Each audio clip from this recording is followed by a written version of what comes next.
दादोजी कोंडदेव हे एक महत्त्वपूर्ण ऐतिहासिक व्यक्तिमत्व होते.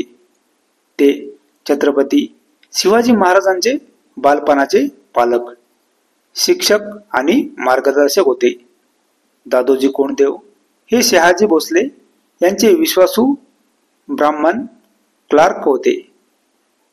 त्यांनी पुणे, परगणा आणि जहागीरची देखभाल केली. दादोजी कोंडदेव यांनी छत्रपती शिवाजी महाराजांना लहानपणापासूनच विविध विषयाचे शिक्षण दिले.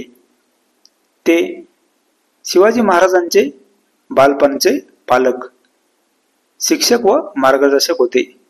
त्यांचा जन्म 1577 साली झाला व मृत्यू 1649 साली झाले. ते 1636 पासून ते वयाच्या 72व्या वर्षापर्यंत म्हणजे साधारण 13 वर्ष छत्रपती शिवाजी महाराजांजवळ होते.